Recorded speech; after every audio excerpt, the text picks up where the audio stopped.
Good evening and welcome to the regular session of council for the municipality of Bayham. It is 7 p.m. and I will call this meeting to order. Remind members of disclosure of pecuniary interest in the general nature thereof. See none noted.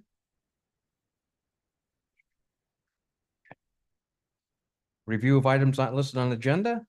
Megan? We have one item to add, 12.2E, report DS 7724 by Margaret Underhill, Planning Coordinator, Deputy Clerk, regarding consent application E523, Underhill Farms Limited, 55032, Vienna Line. All right, thank you. Announcements for the evening.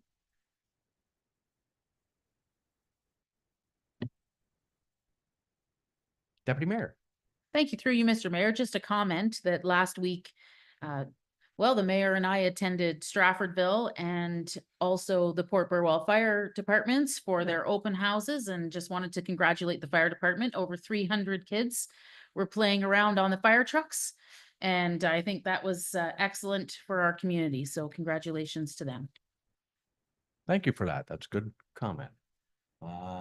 Anything else?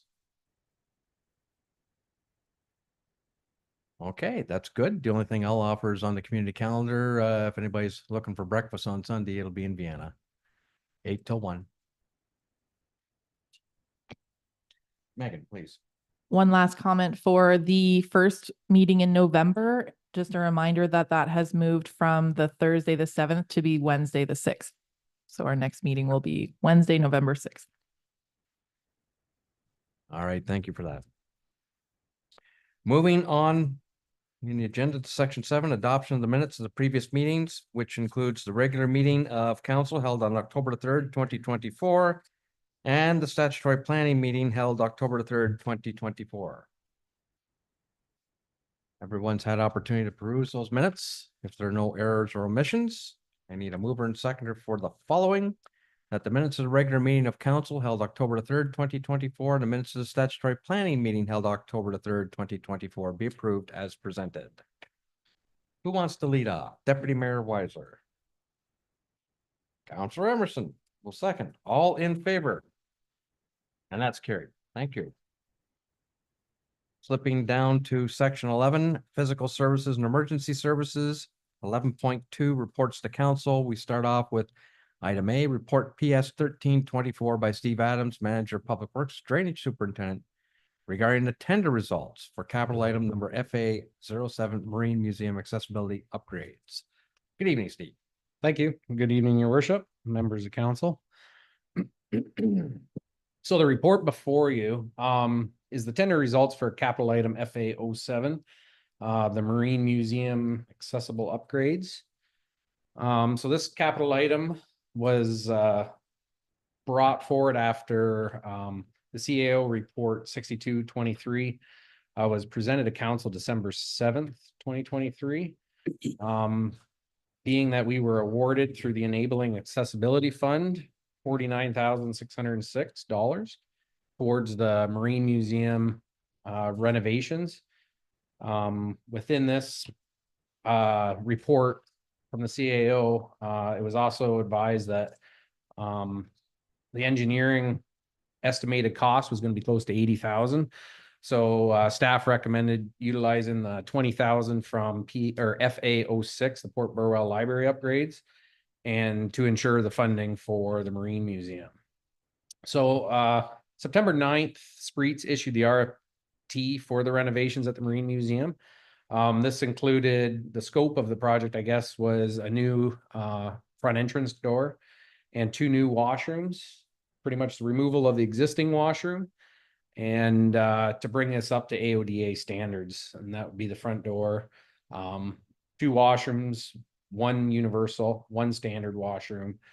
So on October 2nd of 2024, the tender did close with 5 bids. However, 1 bid backed out, which brought PK Construction as low bid at $94,200 plus HST. Within this cost, it included $15,000 in contingency. So it came under our estimated cost. However, staff will likely more than enough will be over the $80,000 time the project's completed. So with this, within the report, staff recommended utilizing capital project FA04, which was the Public Works HVAC system and lighting. That project was completed. It was completed well under budget. So any overage on this project, staff recommended utilizing this funding to complete the works at the Marine Museum. And if council approve this tender tonight, the contractor, there's probably a 4 to 6 week leeway on the ordering the front entrance door. However, once ordered, they're planning on starting. Project wrap-up date supposed to be by the end of the year, so funding has to be submitted shortly after, so there'll be a quick start and finish. They're estimating 3 weeks at tops actually in there, so yeah, any questions? I'm here to help. All right, thank you very much for that report, Steve. Does anyone have any questions?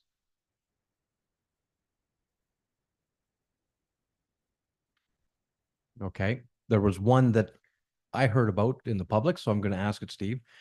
Given this day and age of accessibility and universality, so to speak, why 2 washrooms? Why not just one universal, acceptable, That's or correct. accessible washroom? Within the report, the 2 washrooms is based on capacity of the building. Okay, We really tried, it actually was presented as 3 washrooms. They were both be unisex washrooms. However, one is accessible for the ability for disabled and, Right. However, taking the capacity level down from what it actually was brought us to 2 washrooms. So we still have a capacity of 25 in the building. okay. Thank you for that, Steve. Anyone else have any other questions for staff on this? All right. We have a proposed motion that reads that report PS 1324 regarding the tender results, capital item number FA 07, Marine Museum accessibility upgrades be received for information. And that council accept the tender submitted by PK Construction for the Marine Museum accessibility upgrades in the amount of $94,200 plus HST. And that any overage above the $80,000 budgeted allocation for capital item FA 07 be funded utilizing the remaining budget amount from the capital item FA 04, and that the appropriate bylaw be brought forward for council's consideration. We have a mover and seconder for that, Councillor Emerson, and seconded by Deputy Mayor Weisler. All in favor? That is carried. Thank you. Item B, report PS 1424 by Steve Adams, Manager of Public Works, Drainage Superintendent regarding the 2024-2025 winter operations plan level of service. Steve, please. Thank you, Your Worship. So yes, it's the time of the year again. We can think about the winter activities moving forward. However, the report is brought to you guys annually. It's just to identify the service level the municipality follows based off of the minimum maintenance standards. So within the winter operations plan, which will be posted online, or maybe the updated version, maybe as of tonight or tomorrow, it identifies our patrolling routines. It identifies service levels for snow removal, sidewalk, anti-icing, our weather monitoring, and then ice formations. It also has some information for residents on mailbox restrictions and requirements. Children's safety's a big one when we have the piles of snow pushed up. And then just the regular private property where you can and can't push your snow, or if you do, what will happen. And then clearing the fire hydrants, damages sod, and then our parking bylaws in there as well. So just to push on a couple of them, my mailbox that I'm up here is a big one for people that are listening. We do replace mailboxes when we physically hit the mailbox. If your mailbox is leaning right now and it's rotten in the post, we suggest you get it fixed sooner and later, because sometimes just the weight of the snow will also hit the mailbox. And generally staff don't replace those mailboxes. So just have a look at the mailboxes and make sure they're fairly sturdy for the winter. As a little bit of a, and then, yeah, so this, there wasn't much changed within this policy. We had a couple little mapping errors, more or less from last year. It wasn't actually a change. It was just forgotten last year, within the village of Richmond. And then one of the sidewalks we never plowed last year was also removed from the map. So, other than that, our winter shifts, you'll see our guys driving around early in the morning, starting November 11th, and we're just continue to follow our maintenance. And like always, our class 3 roads, 8 centimeters, 12 hours. That's another big question.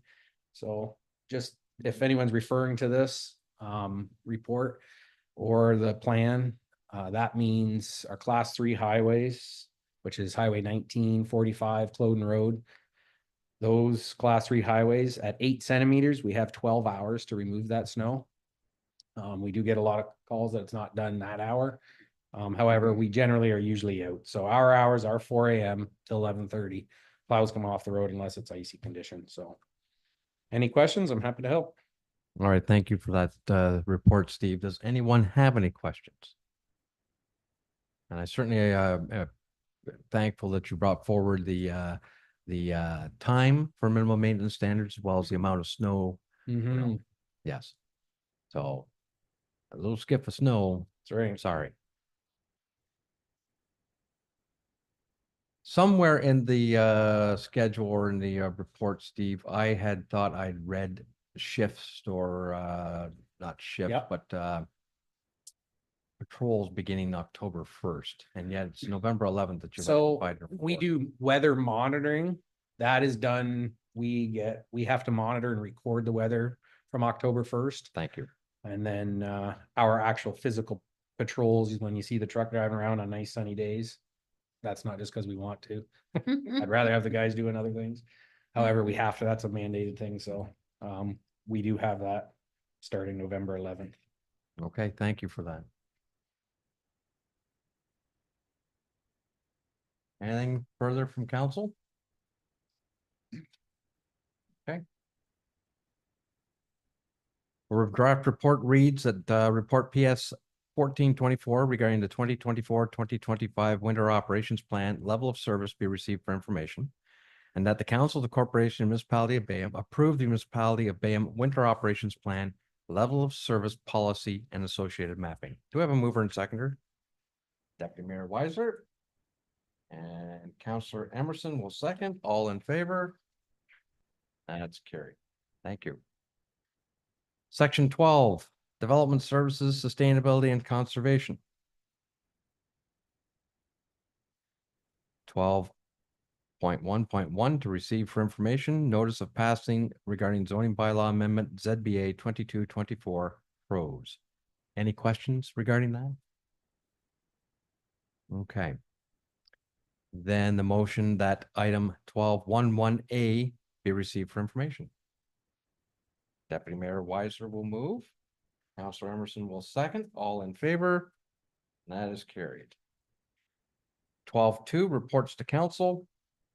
Item A, report DR 1124 by Steve Adams, Manager of Public Works Drainage Superintendent regarding the 2024 third quarter drainage report. Steve. Thank you, Please. Your Worship.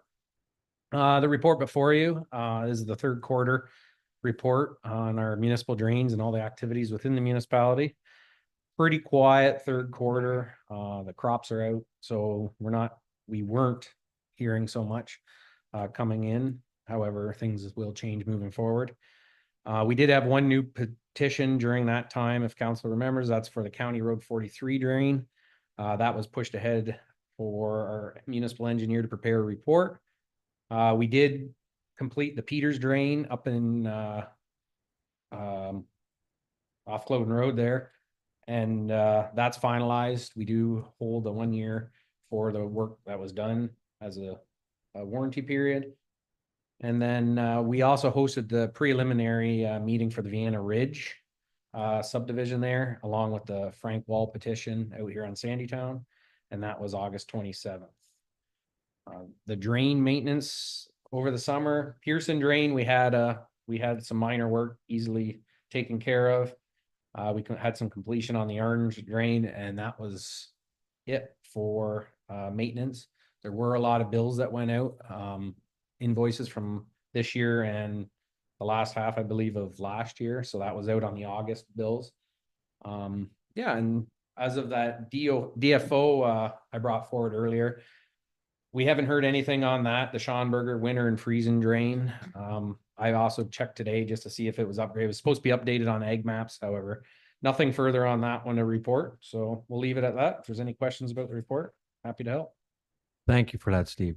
Any questions from the drainage report? Steve, do we have anything listed within BAM that is of concern with fish in the ditch or? Oh. Yeah, we do have, the biggest one, our biggest drain is up in the north, the Little Jerry. Right. That one affects a lot of land and future maintenance is gonna be exciting. However, that one there is, now that one has classification in the north. It Mhm. doesn't have ours complete classification, so that is definitely the number one. So far, everything's been good with ministry, with Long Point. We haven't gotten any red flags. I don't think anybody really knows at this point, so we'll keep going with the maintenance. I do have more scheduled moving into this winter with some clearing and stuff, so. Yeah, Fantastic. Thank you for that. Deputy Mayor, since I stole your question, you have another one? Well, thank you, Mr. through you, Mr. Mayor. I just find it very fascinating, actually, that piece. Is that will that be a regular ongoing process now with DFO, and how often would they do that? Is that a yeah, yearly thing? through your worship. It kind of came to light to me. I mean, last year I started looking into this sort of section of the Drainage Act. And I had inside from DFO that told me this actually does come up annually. And then after talking to our neighbor municipalities, especially Norfolk, they've been taking full advantage of this for the last 10 years. So if you look on the egg maps, a lot of their drains are well located, they're identified. You know, the process moving forward, it's more of a liability for the municipality, the way we operate now, not knowing in a way. So if we know, we can identify it ahead of time. It just means, maintenance may take, large maintenance projects just takes a little bit longer to organize, more work, obviously, but if we're ahead of it, hopefully it can still happen in our next year work. So that's where we're trying to stay a year ahead of this. Okay, anything further from anyone? Okay, thank you, Steve. The motion reads that report DR 1124 regarding the 2024 third quarter drainage report be received for information. Mover and seconder, Councilor Emerson, and seconded by Deputy Mayor Weisler, all in favor. That's carried. Item B, we have report DS 7424 by Scott Sutherland, Chief Building Official regarding the 2024 third quarter building report. Good evening, Scott. Good evening. Yeah, thank you, Mayor. Yeah, good evening, Mayor and Council. Yeah, today I've got the third quarter building activity report. The third quarter of 2024 has shown a significant improvement from the second quarter of 2024, and also the third quarter of 2023, and also the third quarter of 2022. In particular, you can see the dwelling units and also the permit fees have gone up significantly. BAM approved 2024 operating budget, including a projection of 120,000 in total building revenue. At the end of 2020, or at the end of the third quarter, we've received just over 187,000 in permit revenues. We assume that the building activity will slow down in Q4, but still looks to appear that we'll be on track for over 200,000 in building permit fee revenue. Also to note, at the end of Q3 of 2024, we've issued 115 total 115 total permits, and then comparing that to the total year for 2023, where we issued 112. So at the end of the third quarter, we're already surpassed what we did in the total year last year. Yeah, if anyone has any questions, I'm happy to answer them. Thank you for that report, Scott. Any questions from anyone? Okay, I do have one, Scott. We're looking at if we want to compare 24 and 22. Permit fees are up roughly just under $30,000, but construction value is less in 24 than 22. What's the difference? Yeah, I was reviewing that as well, like. The dwelling units are a major factor, obviously, like, depending on housing these days is close to 400 or 500,000 usually. So we do have more dwelling units in 2024 than 2022, so I'm just not 100% sure if there was a major project with a construction value in 2022 that I'm not aware of, but so yeah, I'm not exactly sure. Okay, thank you for that, Scott. It was just curious. It just, to me, stuck out as an anomaly. Yeah, yeah, I would agree. The permit fees were changed I believe beginning of this year, so that Right. may have Okay, jumped up the fee value there in this year.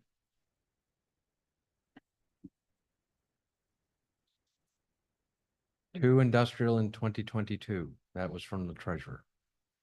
Okay, but as not ICI buildings industrial too, Yeah, that's so we had correct. 2 in 24. Yeah, it's just curious. Still, it's a good report and the result is solid and I think it's encouraging that people are still building in Bayham. It must be doing something right down here. But thank you for that report. Yeah, thank you. Any other questions as he's exiting? No. All right, we have a motion that reads that staff report DS 7424 regarding the third quarter building report be received for information. Deputy Mayor Weisler will move that, and I think Councilor Emerson will second. All in favor? That's carried. Item C, we have report DS 7524 by Margaret Underhill, Planning Coordinator, Deputy Clerk, regarding the official plan amendment OPA 0324 and ZBA 2424, part of Snow Street Road Allowance. Mark, please. Thank you, Your Worship, and through you to council. The report before you is for consideration of an OPA, which is an official plan amendment under application OPA -03/24 by the municipality of Bayham. It's dealing with part of Snow Street Road Allowance in Vienna. Also before you is a zoning bylaw to change the zoning on the same lands. So as you'll recall, council has passed a resolution to consider a portion of lands fronting on Ann Street to be surplus. And the direction was to prepare these lands for sale. Part of the process is that all lands have to be zoned and designated properly. In this case, we want them to be designated for residential use. Of the 4 lots, only a portion of lot number 1, being 33 feet of the road allowance, which is half of the road allowance, has to have a change in designation. So the purpose of the official plan amendment and the zoning is to designate that half of the road allowance, the west half, to the residential land use designation and rezone it from institutional to village 1 R1. So the effect of the combined official plan and zoning bylaw amendment is to facilitate the creation of a future residential lot. The public meeting was held on October 3rd. There was 1 written public submission from Dean Franklin in support included in the agenda and 1 virtual presentation by Wendy Carmichael at the public meeting opposing the amendments.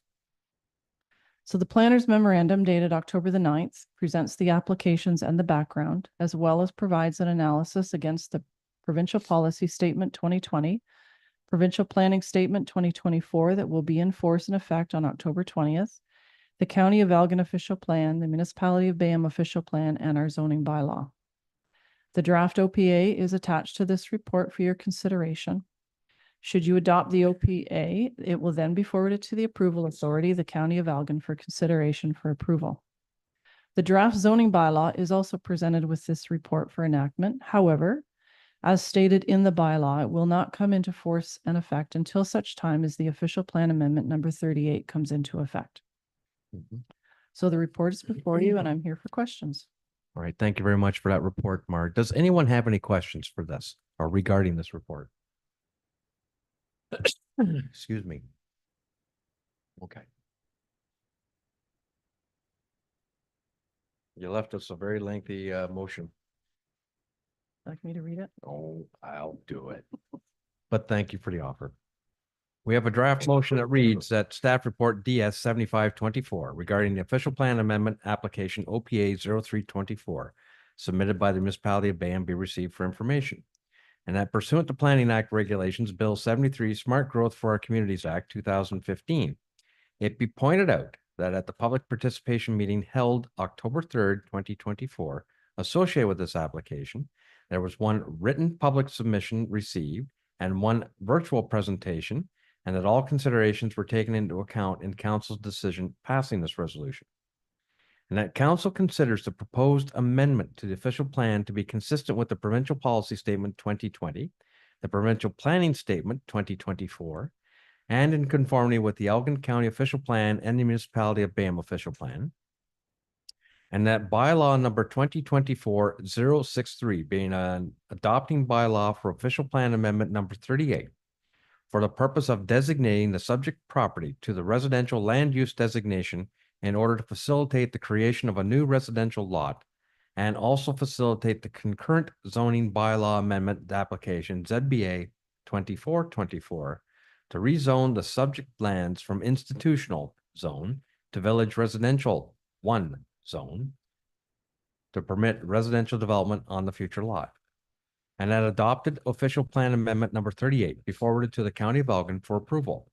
And that zoning bylaw number Z 456 2003 as amended be further amended by changing the zoning on a property described as part of Snow Street Registered Plan 54 located south of Ann Street, Village of Vienna, from institutional 1 or I, to village residential 1 R1 to facilitate the creation of a new residential lot. And that the zoning bylaw number Z 792-2024 be presented to council for enactment. Do we have a mover and seconder for that? Deputy Mayor Weiser. Councilor Emerson will second. All in favor? I believe that's carried. Thank you. Item D, report DS 7624 by Margaret Underhill, Planning Coordinator. Deputy Clerk, regarding Bayham official plan review 2024, shaping our future, response to the August 29th special council meeting, questions and comments. Mark, please. Thank you, Worship, and through you to council. The report before you is to provide to you a memo from Arcadis with information regarding the response to our August 29th special council meeting, questions and comments. I have Christian Simonides from Arcadis online here tonight. And if Christian, if you would give us a brief run through of your memo for council's information, I would appreciate that. Sure, sounds good, Margaret. Good evening, everyone, members of council. My name is Christian Simonides. I'm a planner with Arcadis, the consulting planner for the municipality of Bayham. I'm going to first share my screen, or unless that's not allowed. Will be in one moment. Yeah, sorry about that. Yeah, I'd rather just share the screen here with the memo so that I can walk through it. Again, I don't want to go line by line, but certainly touch on the major points to consider. So 1 second. There we go. Should be up now. All right. Yeah, so as Margaret mentioned, the intent of this memo is to essentially provide a response to or follow-up to the August 29th, 2024 special council meeting that was held with Arcadis staff as well as the municipality of Bayham Council to provide a progress report as well as that introduction on these preliminary settlement area changes with respect to the ongoing Bayham official plan review project. So essentially this memo touches on two topics that were noted, especially after that meeting, and one being the land needs assessment that was prepared by Hempson Consulting that was used in conjunction with the Elgin County official plan review, as well as number two being our proposed updated settlement area boundary changes. So starting with the land needs assessment, as many of you may know, the Hempson Consulting land needs assessment had identified that the municipality of BAM has a designated residential land surplus of 93.2 hectares. So in other words, this means that BAM has 93.2 hectares of residentially designated lands, more than what is required to accommodate the projected population growth of 1,270 people from the year 2021 to 2051. And with that, there were a number of questions, specifically 5 that we targeted here on the second page of the memo that I'm going to go through briefly that members of council had. And the first is, what is the municipality of BAM's total developable land? Well, as per the report prepared by Hempson Consulting, it was identified that 122.8 hectares of developable residential land in the Tier 1 settlement areas was identified. So this is vacant land supply for residential lands within the Tier 1 settlement areas. It did not include the Tier 2 and Tier 3 settlement areas in BAM, so it only applies to Vienna and Port Burwell. And again, it's our understanding that it did not take into account, infill or redevelopment opportunities or additional residential units within that land area. And in terms of how much land did the County of Elgin determine that the municipality of BAM will need and or use over the 25 years? So essentially the report within that 122.8 hectares of developable residential land that was noted above, BAM only requires, as per the report, a total of 29.6 hectares of residential land to meet that growth forecast until 2051. So that's where the 93.2 hectare surplus came from, is essentially taking the total 122.8 hectares of this developable residential land and subtracting it from the total need over the 25-year period, which was 29.6 hectares, leaving 93.2 hectares surplus. I'd also note too that was over a 30-year period, again, 2021 to 2051, not a 25-year span. Another question was, is it guaranteed that we will get the removed parcels within the settlement area boundaries back? It is highly unlikely that those parcels that would be removed as part of this official plan would be brought back unless there's a future official plan review or provincial policy and or legislative changes occur that may may change the outcome in the future. But there would certainly need to be justification for modifications to those settlement area boundaries. Another one the big question was related to the Port Burwell Provincial Park and whether or not that was included as part of that 93.2 hectares. So the park was not included as part of that 93.2 hectares. Again, that only pertained to residential surplus land. And the provincial park is natural heritage system, and it's protected under the Provincial Park and Conservation Reserves Act. So it was not accounted for in that surplus of lands. So going on to the next topic here is the updated settlement area boundary changes. So based on the discussions that we had that meeting, based on subsequent meetings with municipal staff, correspondence with the county, etc., the public, Arcadis is recommending that we do not proceed with those proposed boundary changes that were presented on August 29th, but rather we are proposing 3 changes, if you will, minor changes, if you will, to the draft official plan document.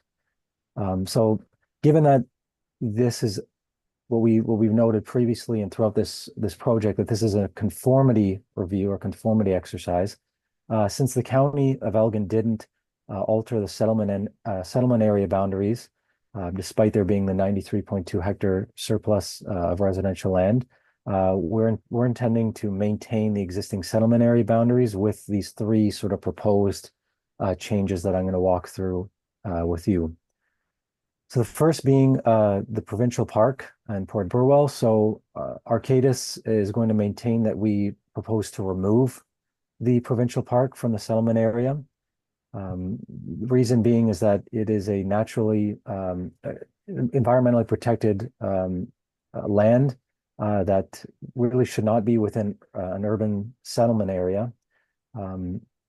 And with that comes more restrictive policies when it comes to development.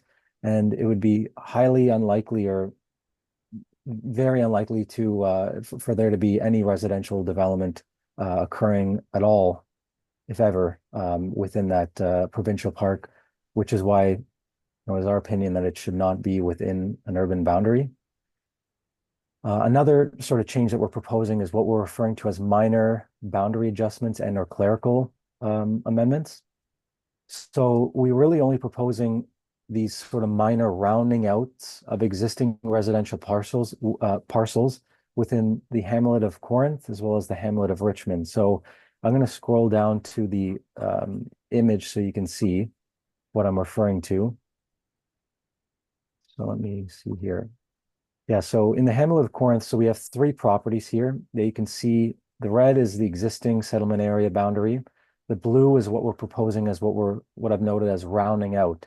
So these are existing residential parcels that are sort of half in and half out. And as part of this review and as part of the new official plan, we're recommending that we include that rear portion of these three parcels. Just it wouldn't be appropriate nor make sense for them to be outside of the urban boundary. So again, this is just a rounding out. Same principle applies in the hamlet of Richmond as well with these four properties here that are noted. Again, the blue is just identifying where we are going to round out the mapping for these existing residential parcels. So there is no removing, it's just including those existing residential parcels within the boundary. Next is the clerical amendments. Let me get to it. Yeah, so this refers to just some changes with respect to land use designations, and they apply all within Port Burwell. So if I were to scroll down to the map again, and I've identified in the memo here, there are 5 areas that we're proposing these changes. If I go down, 1 second. So the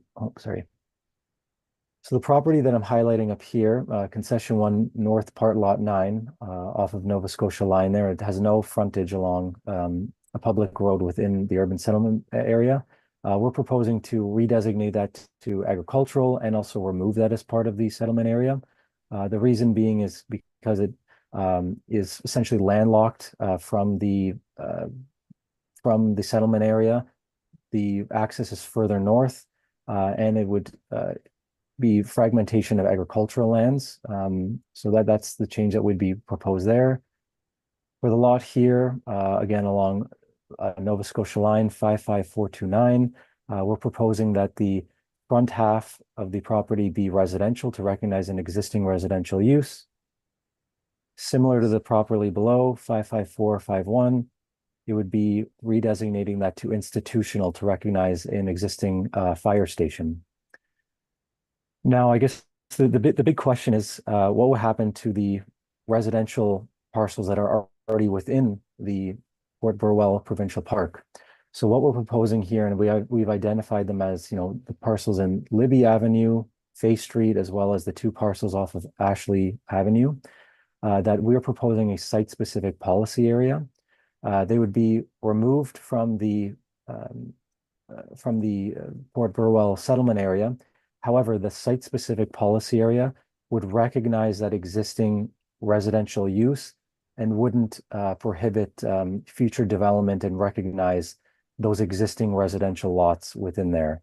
And the reason why they wouldn't be included is because of that, the disconnect between where the provincial park is and the closest boundary.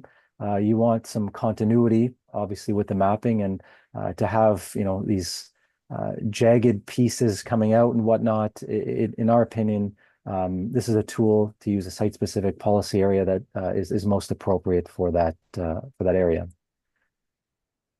Going on to the last point here. So the third point is the specific policy areas relating to servicing. So what we're proposing is over large tracts of undeveloped, agricultural lots that are within the tier 1 and tier 2 settlement areas that are currently undeveloped. We're proposing that we apply a specific policy area over top of it for these lots, essentially noting that prior to the approval of any development, that an applicant would be required to prepare a servicing study. And they have to demonstrate that there is available capacity for existing full or even partial and sanitary sewage systems, and that the costs would be at the expense of the applicant. So really, that site-specific policy area is not to create additional barriers for an owner.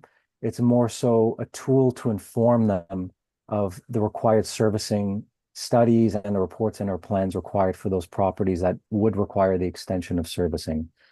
So again, it's just an added layer of protection, if you will, for property owners to know what to expect when approaching the municipality for a development proposal.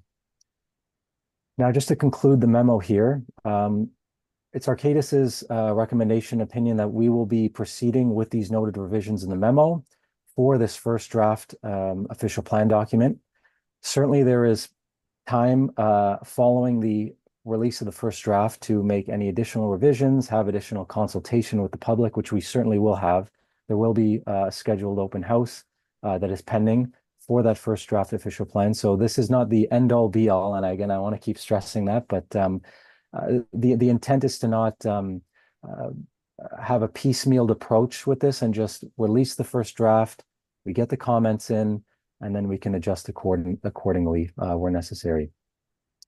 And just to conclude too, next steps, following the adoption and or approval of the official plan, the new official plan, Arcadis would recommend that a separate study and or review be undertaken, mostly relating to a master servicing plan or study. This would help identify more in-depth and comprehensive review of the settlement area boundaries should council want to change them in the future. So with the master servicing plan for the tier 1, tier 2, and even tier 3 settlement areas, you would be able to identify, the existing capacity of servicing, future capacity, what upgrades are necessary, the cost, et cetera, location for servicing where it's needed, to get a better, more in-depth review of the servicing layout and potential changes to the settlement area boundaries in the future. So with that, I know I've done a lot of talking tonight, but certainly happy to answer any questions or clarify anything that was identified in this memo. So that's it for me. Thank you, Christian. Mark, do you have anything to add? No, I will just say that it's provided to you at this point for information. And as Christian said, we are still open to public comment, and it's an ongoing process. So this is just part of the process, is presenting this information. All right, thank you for that. Any questions from any member of council? Councilor Emerson. This specific policy area, through you, Mr. Mayor, specific policy areas, they're within the current settlement boundaries? Or are you talking out of pieces of agricultural land that are not currently in the? Yeah, so through your worship, that's a good question, Councilor Emerson. So yes, the specific policy areas that I'm referring to as number 3 here in the memo is only the large tracts of undeveloped agricultural lands or vacant lands that are within the existing tier 1 and tier 2 settlement areas. So not outside, only within. Okay, thank you. Supplementary. Yep. On the Libby Ave thing, and will this take effect? Like, I know of one person that plans on building because we conveyed Fay Street, Is that going to have any effect on their immediate plans for next spring? Or Or like if we, is this gonna be enacted before they move? Or are they gonna have to do the special study before this, or as this is being enacted? Okay, thanks for the question. Mark, you got an answer for that? The specific policy area for Fay Street and Libby will recognize its residential nature. It's not taking that away. It's recognizing that those lots are already village residential R1 Okay, but designation, so development can happen under the R1 zoning and the residential designation. with. That through- doesn't change. Okay, through Mr. Mayor, without them incurring extra cost, like for the studies or whatever, or is that it just remains the same as it was yesterday? I guess that's what I'm asking. Through your worship, that remains the same. That specific policy area will recognize its residential nature as it is right now. Okay, thank you. Okay. Okay. I think it's primarily because it's surrounded by the park. Yeah, I get it, but I wouldn't Yep. want them to have to go through, extra costs as they move forward because Yep. we designated it that, Right. Okay. that's Yep. all. Okay. Deputy Mayor. Yes, thank you through you, Mr. Mayor. Just a processing question, really. After the last meeting, we had made the recommendation that if we changed these boundaries, anyone that was living within those boundaries, we would notify. Has anyone been notified now that this report's coming forward that we're abandoning all that? Like, have we done any reaching out at this time, or is it still too early for that? Through your worship to council, there has been no correspondence sent out to potential affected landowners. It Mhm. was only the proposed settlement area boundary changes. We have not moved forward with that notification because soon after it, through the discussions with Arcadis and staff and the county, like Christian said in the report, we've abandoned that approach. That we feel it is best to leave the settlement area boundaries as they are. So there was no notification sent out otherwise. Thank you. Supplementary? Yes. I'd just like to clarify, what benefit is it to remove the provincial park from the bound? I know we can't develop there, but why go through the process of removing it? Through your worship, so mainly the intent is for what I deem as, or what we would deem as, sound or good planning principles. You don't normally see environmentally or regulated land. Well, you can see environmentally regulated lands, but a provincial park to be within an urban boundary is at least quite unheard of in my experience. I'm sure Victor maybe can attest to that. So since we're at this stage right now, in an official plan review, this is the opportunity to make those sort of clerical changes, if you will. So that's why we're proposing it at this time. I mean, certainly it may stay, but that would be, again, based on good planning principles and, precedent throughout my experience in Ontario, and seeing that you really don't have provincial parks within an urban boundary, and those environmentally sensitive and protected areas are generally kept out. And certainly to your point that, there wouldn't be any residential or new residential development or expansion of residential development within the provincial park. But it's certainly an opportunity at this stage that we, can remove it for, again, just more so clerical amendments. And I don't know, Victor, if you have anything to add to that. Not much more. Thank you, Christian, and through your worship to the counselor. There's been some recent discussions about the provincial park related to the fact that the county official plan update did not remove it. And that will be discussed certainly in the next week or two with county staff as to why. Like Christian mentioned, that to be, transparent and clear with the public that if those lands have more significant environmental constraints and overlay designations that wouldn't allow their development in any event, in addition to the fact that obviously it's a very, very large parcel of land, and at the very least, like the special policy I guess text that we would add to some of those parcels within identified settlement areas that are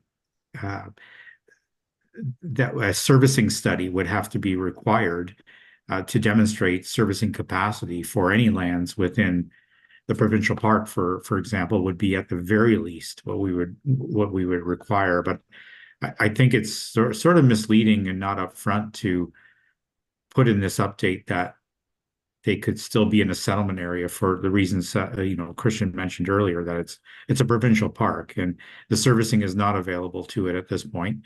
And it's got environmental constraints. So it kind of has like 3 strikes against it.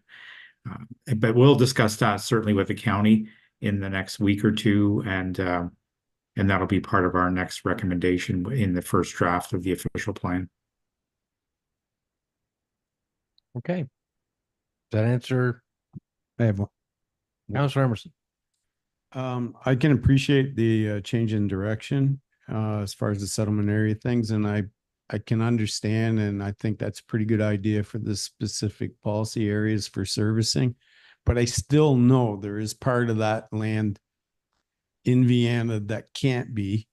So I still don't understand why we can't take that and put it where there is already existing water line, because it's like zero servicing and it's a net like my place, right? For example, there's 100 acres that can't be and won't ever be serviced. And there is a water line going north of Port Burwell. So at least that's tier 2 or whatever you want to call it. And it's a more appropriate land use and designation than what I have. And it's a net zero on the settlement area. I don't understand what the reluctance is for that idea, actually. I guess that's my question. Okay. Is it something that would best occur through a discussion with the planners at an open house, Councilor Emerson? Or? Sure. Or if you're going to meet with the county, why not broach that idea there then? Because it's just never going to happen, and it's in the settlement area. So why don't just shift the boundary slightly to an area that it could possibly happen someday? We're going through the exercise. I just don't understand why that can't be included in the process. As to, just as a comment, it never will happen. Well, it possibly could. You're not interested in doing it, and that's fine, and that's perfect. But what I'm saying is that never say never. Well, I don't know. It's pretty far from existing. Yes, it is. And there's You have to land be that's right next to existing, right? And I don't understand why we can't take advantage of that. But outside of the urban boundary, that's what you're describing. Yeah, we have a water line that used to run to Vienna on Plank Road, Mhm. right? And those fields are small and basically unfarmable with today's size equipment. And the place I'm talking about is miles from a water line, so I don't understand. There would be zero investment for the possibility of development. I just think it's a great idea, but I can't understand why other people don't see it as a good idea. Okay. Christian, in your opinion, is it worth, I shouldn't say worth, is it, would it be beneficial for you to have that conversation with Councilor Emerson outside of this particular? Certainly, yes. Through your worship, I think, yeah, that's again, plenty of opportunity to continue the conversation.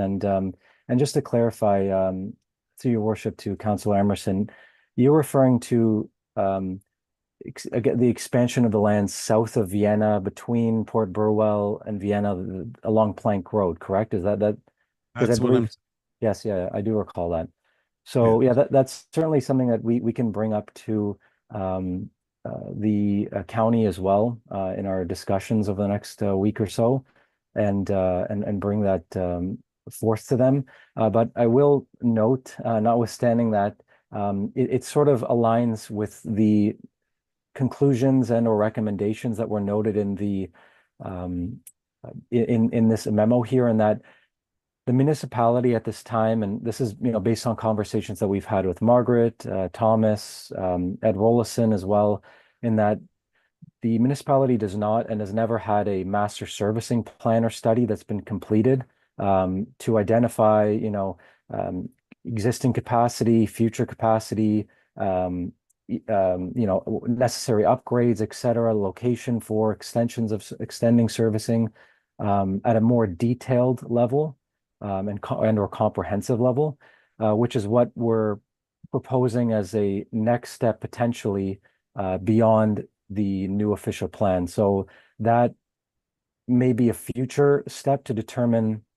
whether or not we could expand the settlement boundary or create something new between. But again, that's something that we can bring up with both the, Elgin County and yourself, but also noting that something like that would require a comprehensive master servicing plan or study to be undertaken to further explore that option. But yeah, but that's certainly, again, we can have that conversation.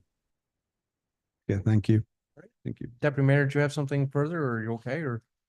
Through you, just, Mr. Mayor, just a comment so my understanding is the county, I have to digress back to the provincial park. The county's left that parcel in theirs. So, and I know we're just receiving this report for information and we're gonna, still be, it's a working, living document. I understand that, but I'm just curious as to why it's still in this report to remove it. So, but we can have that discussion. I just still have some concerns with removing that when you're looking at special area with growth around that, around the park. So anyway, that's just a few of my comments and thoughts, but I will definitely bring those to the open house. No doubt. And as Christian had mentioned, that they will be having those discussions with the county in the next week or two. Okay. Yes. All right. Anything further, Christian? Are you all good? Or It's Victor? all good. Yes. All Thank you good. very much. Thank you. Again, if All right, anyone well- has any questions or comments, let us know. But yeah, happy to help tonight. Thanks. Well, thank you. And the process goes on. All right. We have a motion then that report. There it is. DS 7624 regarding BAM official plan review, shaping our future, responses to the August 29th special council meeting, questions and comments be received for information. Mover and seconder, please. Deputy Mayor Weiser, Councilor Emerson will second. All in favor? That is carried. We have a public meeting coming up in 2 minutes. I don't believe we have time to go through the consent application, so we'll do a quick recess. Thank you.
Okay, welcome back. It is 8 p.m. and we're moving into a drainage public meeting. So I'll call this meeting to order. I'll remind all panelists of any disclosure of the pecuniary interest and the general nature thereof. The purpose of this meeting is to deal with the North Street Drain public notice pursuant to chapter. You want me to read that out for you, Steve? Nope. Nope. You want to do it? I can do it for you if you want. Pursuant to chapter D17, section 41 of the Drainage Act, the purpose of the public meeting is to consider engineer's report number 224032 regarding the proposed works on the North Street Drain serving part lots 14 and 15, concession 3 from the municipality of Bayonne. At this point, we will entertain a staff presentation. That's report DR 1224 by Steve Adams, Manager of Public Works, Drainage Superintendent regarding the North Street Drain consideration report. You're on, Steve. Thank you, worship. So yes, the report before you is to consider the North Street drain. That's the first, you probably have heard of the North Street drain. Our municipal engineer did decide on a name, so it was the formal Vienna Ridge we were going by since. So that's fitting for the area. So this was, this meeting's, for just to consider the report 224032 prepared by Spreets. This was filed on September 24th with the clerk. So this came from the petition, if you remember, back in December 20th, 2023 from Mr. William Redicott. He owns the property along with other owners on North Street, east side, pretty much ranging from King Street up to Chapel Street for some development of some lots. And then later on, March of this year, 6th, a second petitioner submitted, Mr. John Nezon, for creations of lots off of Chapel Street. So he's joined this petition so we can get all these lots incorporated into one drain and get the water moving. So we did hold a preliminary meeting on August 27th, along with 8 in attendance for the meeting. Through this, following the engineer's presentation of the drain, pursuant to section 42 of the Drainage Act, council shall give opportunity to speak of any concerns to the public relating the design aspects of this only. If there's anything in related to the assessments, we got to hold that off till the quarter revision. And for any reason council's wishes to reconsider, he may refer the report back to the municipal engineer. That would be it from me. Our municipal engineer's here and he can explain the design of the report in front of you. All right, thank you, Steve. Good evening, John, and welcome to BAM again. Please present your report. Thank you. So tonight's report is for the consideration of the North Street drain. We chose North Street because it was on North Street. The drain on the corner was on Chapel Street, so we're not that original. Basically, what we're proposing to do is to provide an outlet, a legal outlet for the lands Mr. Redicott is developing and the lands Mr. Nezazon is developing. Mr. Redicott's lands, he is his own engineer, Peter Penner from Sierra de Meyer. He's designed the drainage system through his lands along North Street, and we're simply incorporating that as part of the report. So when it's all constructed, this will be part of the municipal drain. Mr. Nezazon, we've designed a drain that connects to the Redicott drain and runs through a portion of their lands and up through the Nezazon lands and then services the lots along there. Further to that, south of King Street, there is a portion of drain along the road that needs replacement because it was undersized and was too shallow. So we're proposing to replace that all the way to a new pipe that goes under Plank Run, the county road. That pipe under the county road was replaced, I think, about 6 years ago when we reconstructed the road. So it's in good shape and adequate to service the lands.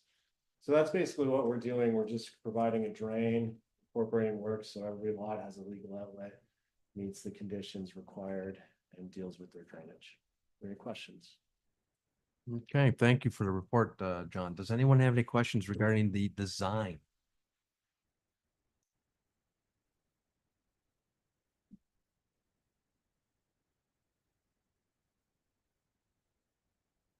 Okay. At this point, then I'm going to invite the public. Anyone who has any questions regarding the engineer's remarks or the proposed design, please attend the podium.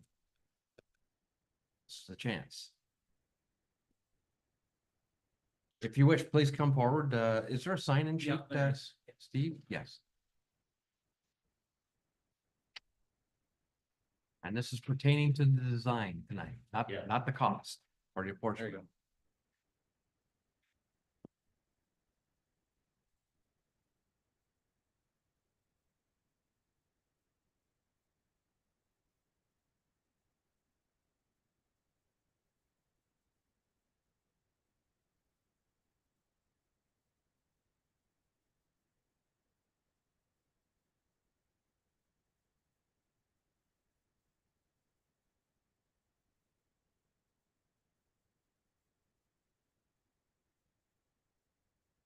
Hey, good evening, Mr. Mayor and council. Just a few comments on the design within the subdivision, not actually questions about it. The design, if you recall North Street, it does have quite a slope to it, and the lots off on the east side of North Street are much steeper yet. The new drain will run along the east side of North Street, close to the curb line there.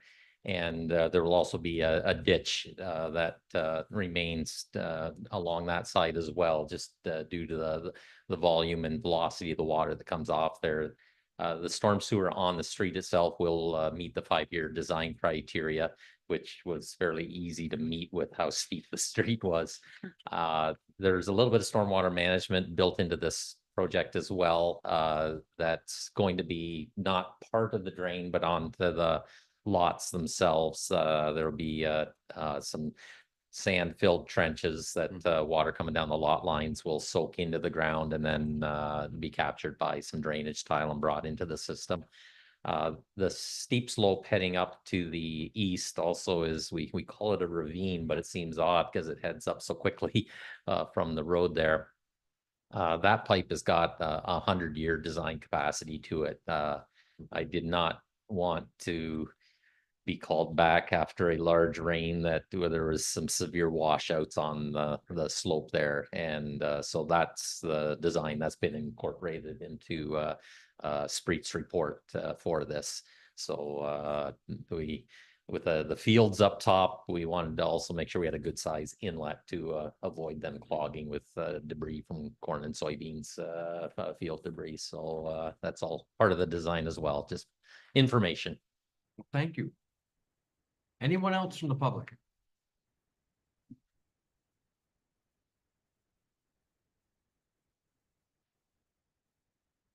Okay, I would note that there is no correspondence with this. So are we ready for the disposition? Motion reads, a report DR 1224 regarding the North Street drain consideration report be received for information. And that in accordance with section 44 to 46 of the Drainage Act, the Council of the Corporation of the Municipality of Bayham hereby adopts Spreet Associates Report number 224032, dated September 20th, 2024, referred to as the North Street Drain Report, and that provisional bylaw number 2024-062 be given a first, second reading, and that the clerk be directed to distribute copies of the provisional bylaw and notice of the time and place of the first sitting of the Court of Revision to the affected parties pursuant to section 46(2) of the Drainage Act, and that a date of November the 6th, 2024 at 8 p.m. be set for a first sitting of the Court of Revision. Mover and seconder, please. Deputy Mayor Weiser, Councillor Emerson will second. All in favor? That is carried. Brings us to the adjournment. That pursuant to the Drainage Act requirements, the public meeting is now complete at 8:10 p.m. Moved by Councillor Emerson, seconded by Deputy Mayor Weiser. All in favor? That's, thank you.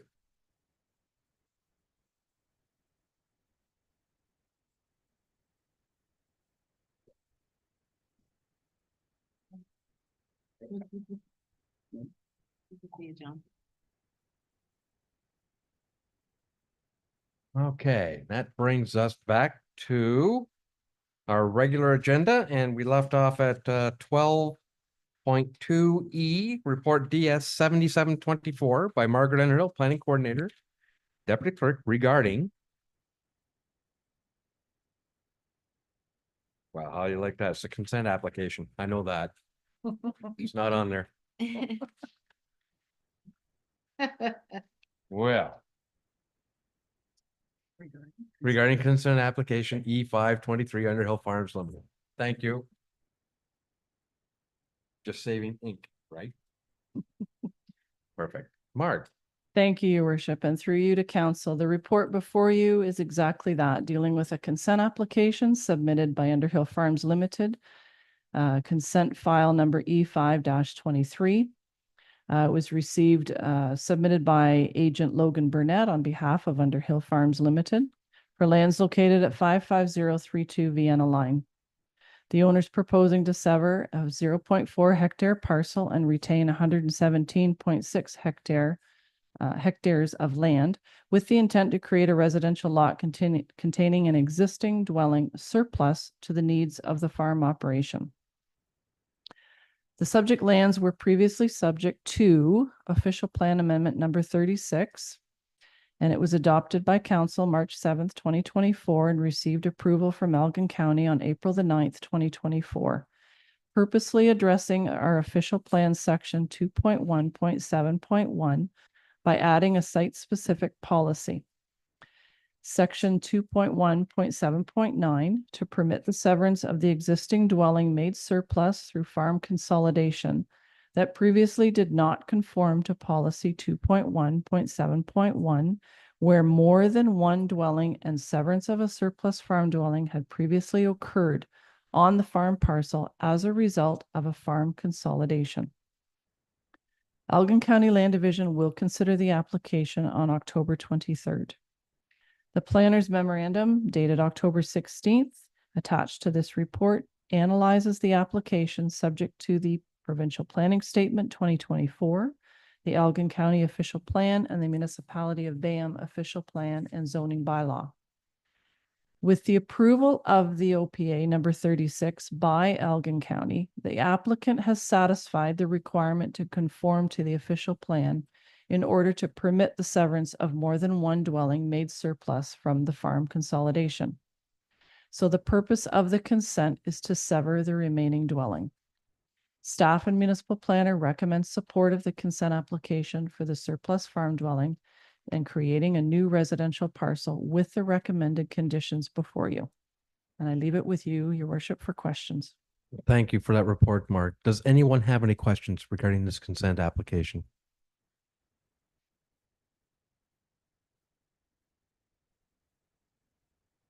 Okay, seeing none, we have a motion that reads that report DS 7724 regarding the consent application E523 Underhill Farms Limited be received, and that council recommend to the Elgin County Land Division Committee the consent application E523 be granted, subject to the following conditions and considerations.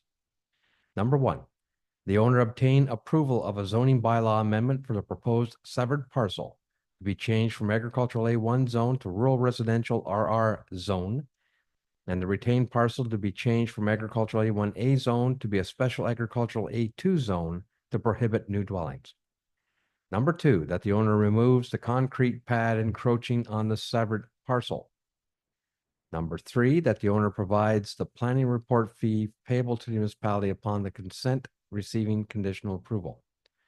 Number four, that the owner provides a digital copy of the final survey of the subject lands to the municipality. And number five, that the owner purchases a civic number sign for the retained parcel from the municipality. Do we have a mover and seconder for that? Okay, Councilor Emerson will move.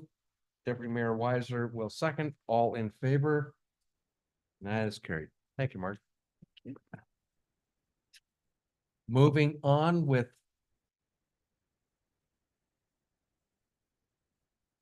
Section 13, Finance and Administration, 13.1 Correspondence, and 13.11 to receive for information. Item A.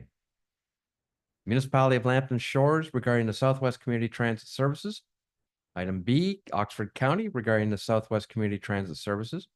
C, Town of Coburg regarding support of involuntary care for individuals with a severe mental health and addictions issues. D, Public Health Sudbury and Districts recommendations for government regulation of nicotine pouches.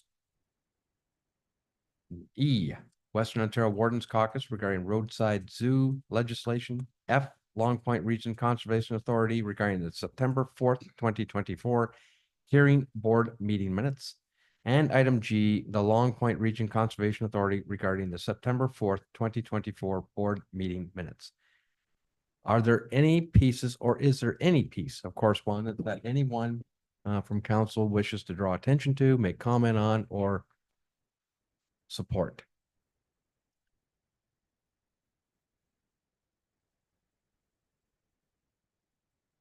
Deputy Mayor Weiser. Yes, thank you through you, Mr. Mayor. I would like to propose that we support item B. Community Transit Service. We're still working with the town of Tillsonburg with the TGO Transit. Can we And- support A as we're doing it as well? It's the same resolution. Oh, yes, I apologize. No, Yeah, no problem. you're right. They're both there. Just for your information, this was a motion that was passed around to the upper tiers and single tiers around us, and yeah, no problem. Any other items that anyone wishes to make comment on or support?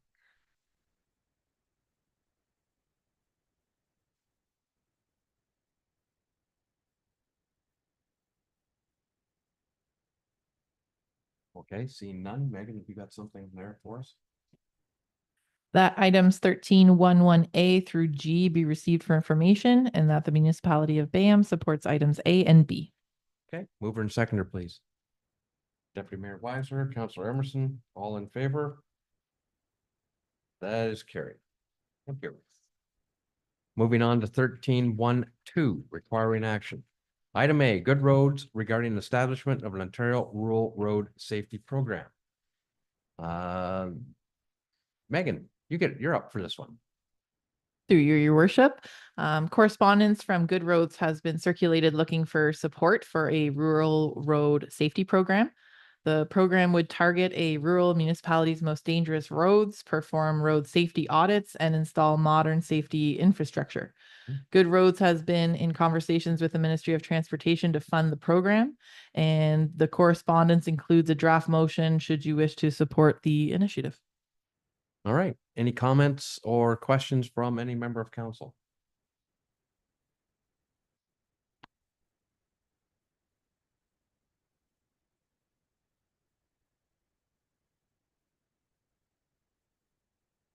Deputy Mayor. Thank you through you, Mr. Mayor. Just strong support. Comment from myself. Just this is something that we've been talking about for a very long time, and it's nice to see that Good Roads is willing to put some money behind it as well. So I fully support this initiative. All right. Okay.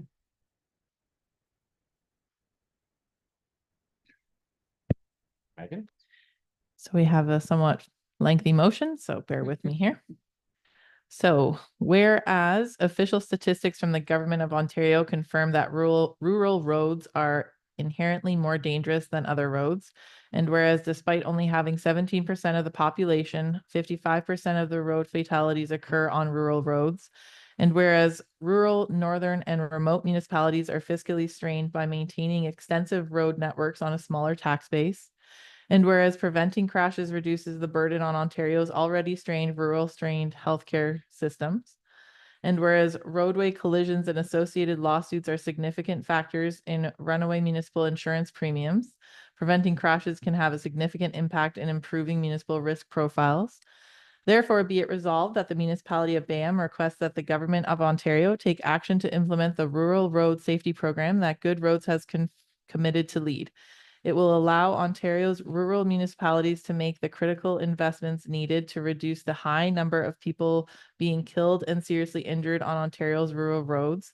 And further that a copy of this resolution be forwarded to Premier Doug Ford, Honorable Prabmeet Sakaria, Minister of Transportation, Honorable Kinga. Inga Surma, sorry, can't read this far. Minister of Infrastructure, Honorable Rob Flack, Minister of Agriculture, Honorable Lisa Thompson, Minister of Rural Affairs, Honorable Trevor Jones, Associate Minister of Emergency Preparedness and Response, and Honorable Sylvia Jones, Minister of Health and Good Roads.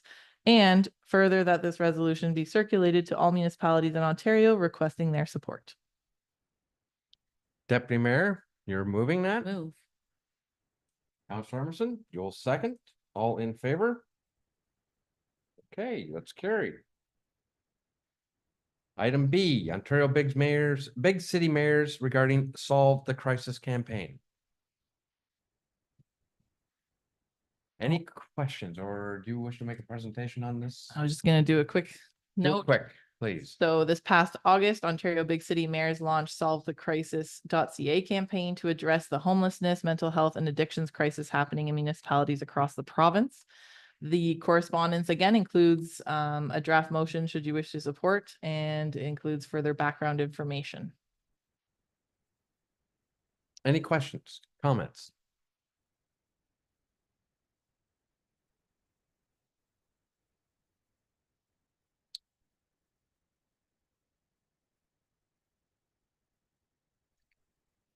Okay. Seeing none. We have a motion before us that would be to receive for information. You got one? Better crafted than what I just gave.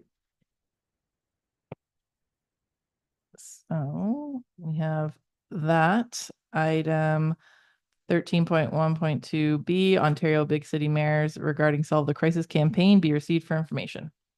Over and seconder. Councilor Emerson will move that, and Deputy Mayor Weiser will second that. All in favor? That's carried. 13.2 reports to council. We have report TR 1324 by Lauren James, Treasurer, regarding the 2024 Q3 variance report. Evening, Lauren. Good evening, Your Worship, members of council. Before I start the report, you had asked for clarification on the quarterly 3 building variance between 22 and 24. 22 had a few more houses with higher assessment value, and we had a substantial number of houses in the other category that did substantial home improvements. This was coming out of the end of phase of the DIY phase of the pandemic. So that's why the difference is in the assessment in Q3 between 22 and 24. The 2 large commercials, industrials, they happened in Q4 22. Okay, thank you for that. You're welcome. The Q3 report is before you, Your Worship, and members of council.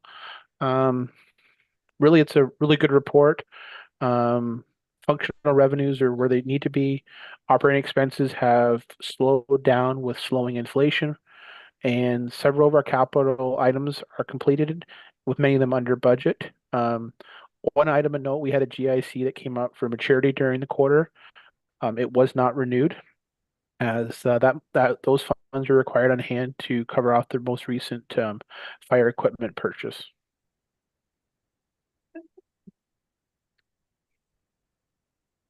So I'm available for any questions, or if anyone wants to discuss any departmental operational revenues, expenses, or capital items in the appendixes. All right, thank you for that report, Lauren. Does anyone have any questions?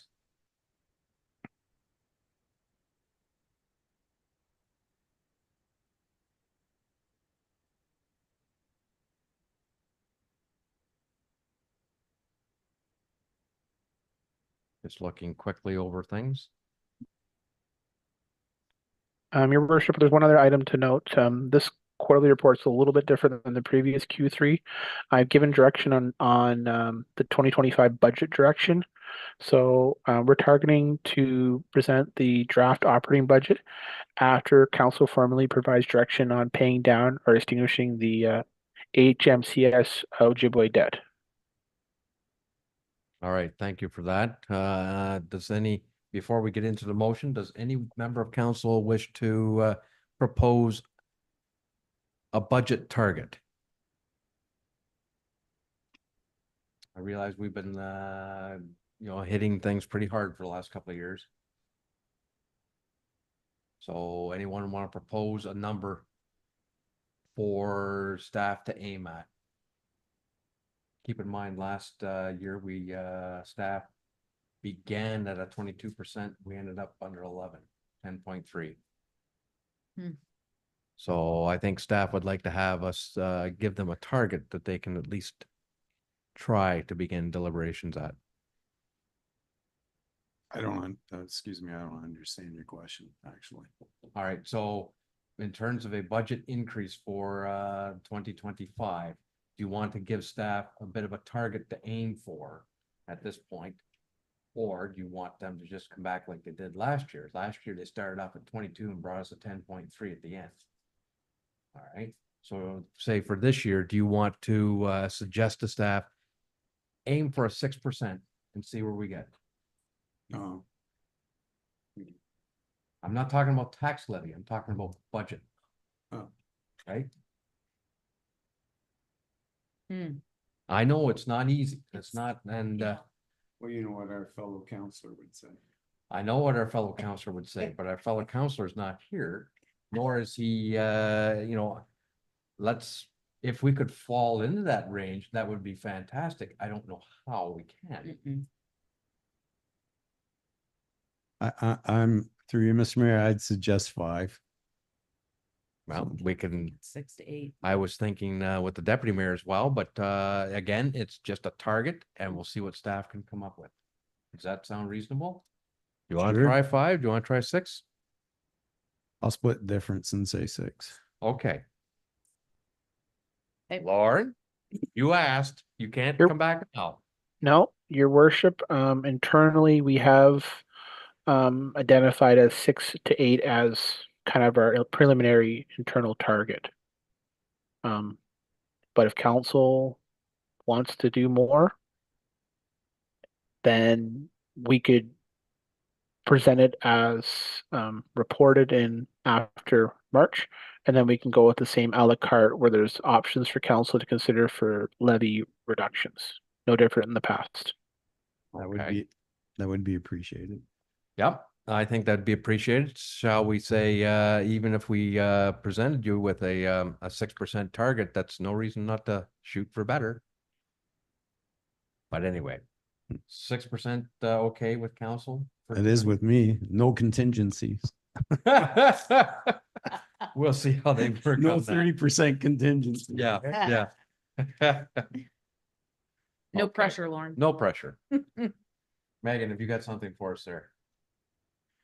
That report TR 1324 regarding 2024 Q3 variance report be received for information, and that staff be directed to present a 2025 budget with a target of a 6% increase.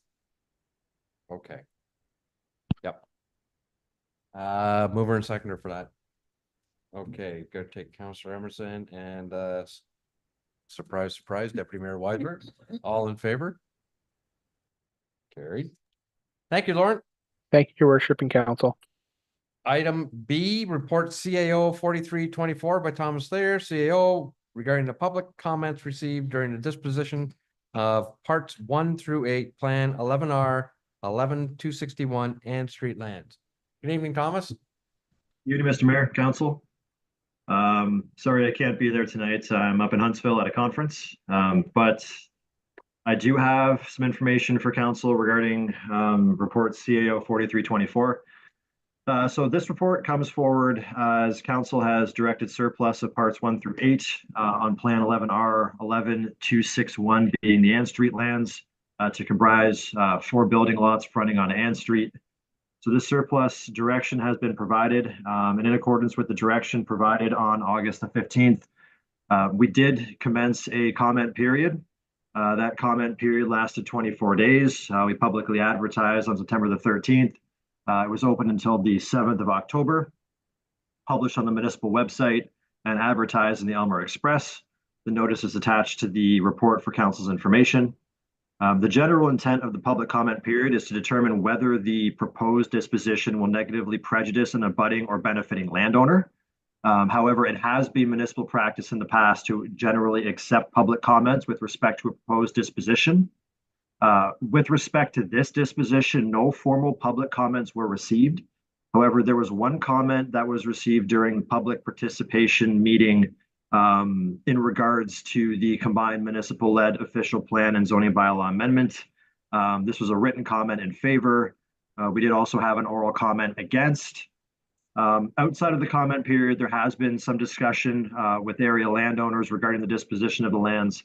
It's worth reiterating that the remainder parts are likely to continue as open space and maybe redesignated in the future as open space to formally include them as part of the park.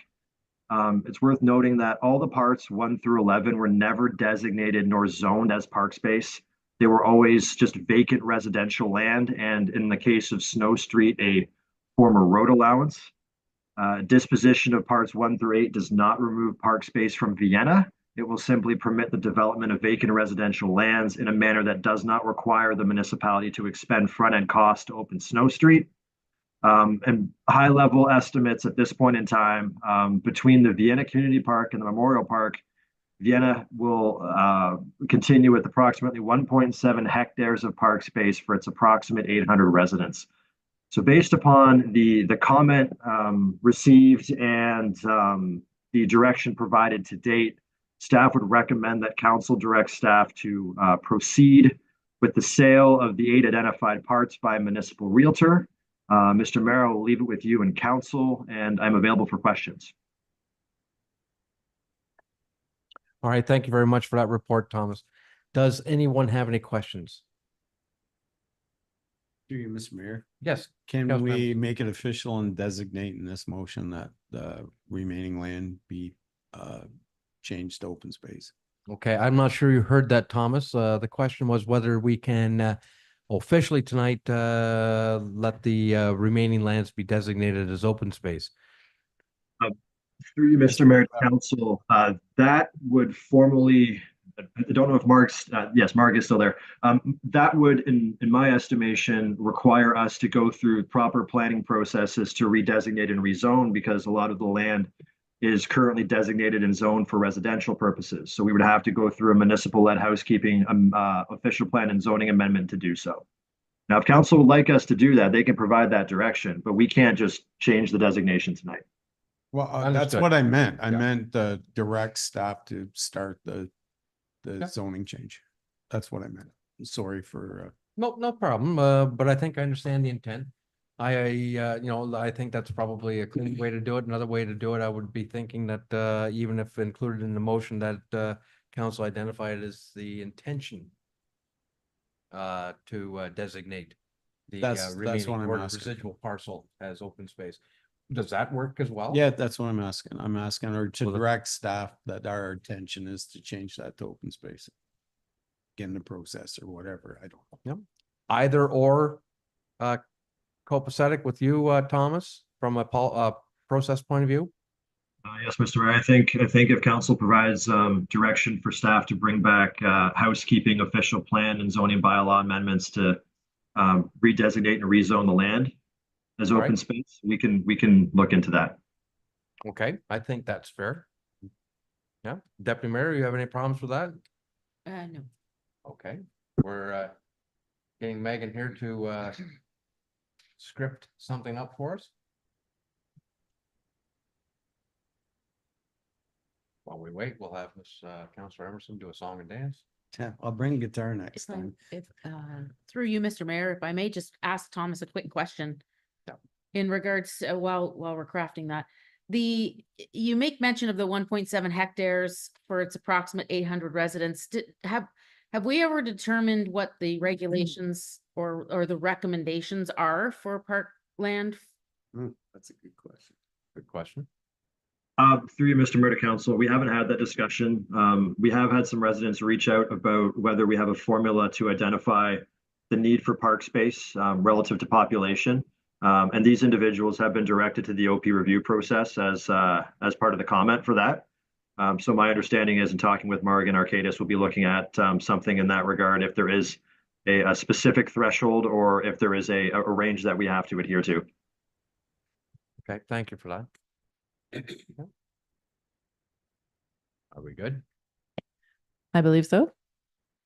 So we have a motion that reads that report CAO 4324 regarding public comments received, disposition parts 1 through 8 of Plan 11R 11261 Ann Street Lands, Vienna be received for information. And that council acknowledges that there were no public comments received during the comment period on this file.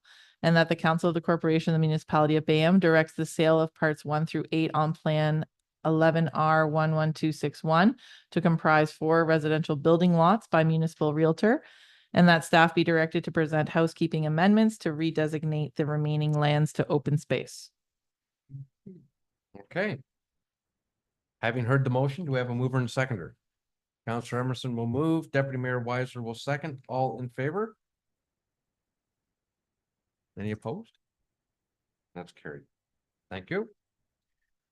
Item C, report CAO 4424 by Thomas Thayer regarding the Community Sport and Recreation Infrastructure Fund, support for application lighting upgrades for the Stratford Ball Diamond. Thomas, please.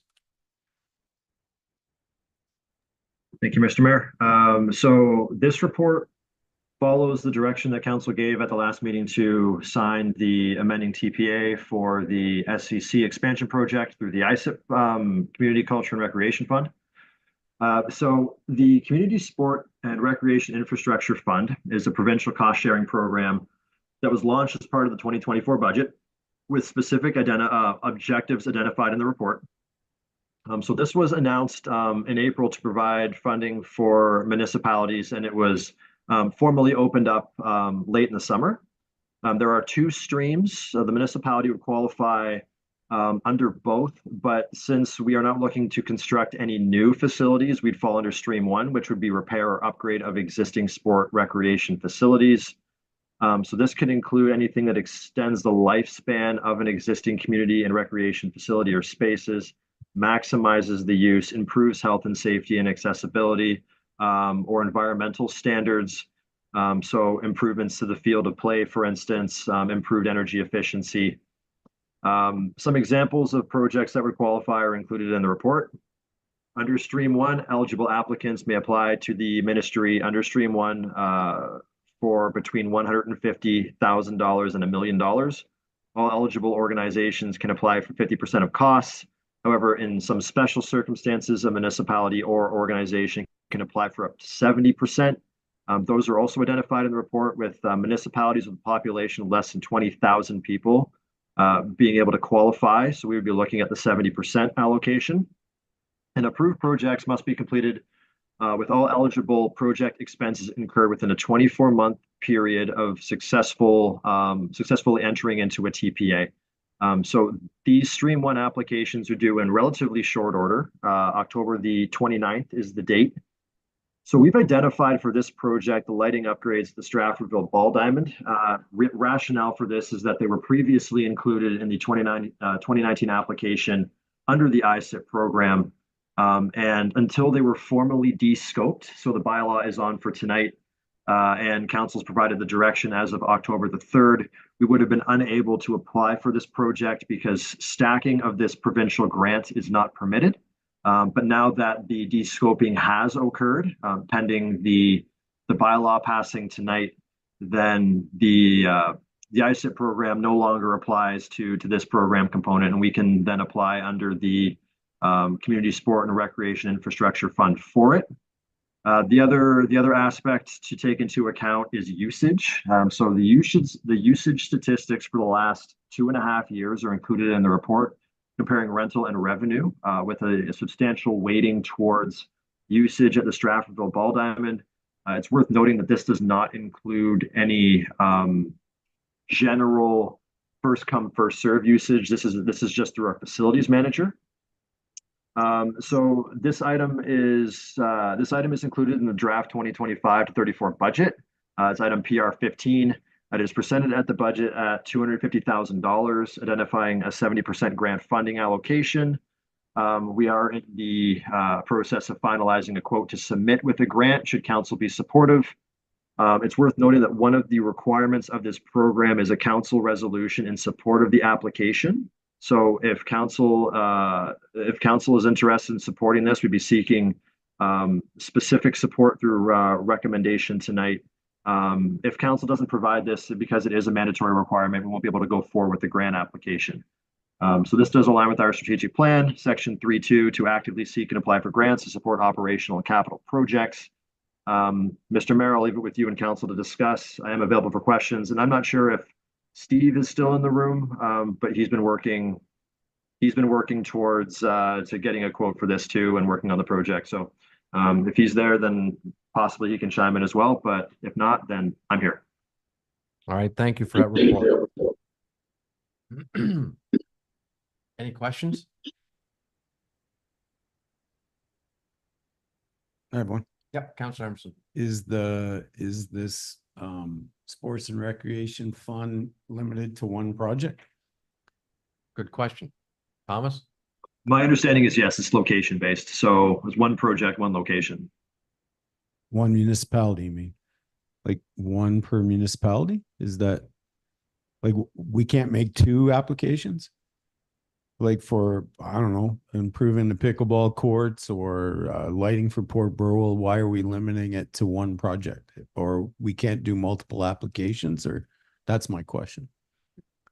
It seems like 75% is a pretty healthy contribution, and I don't see why we don't take more advantage of it if we can. Yeah. My understanding is one grant per municipality. And the reason why Stratfordville was presented is because of the usage and because of it was included in the previous grant scope for the ISIP program.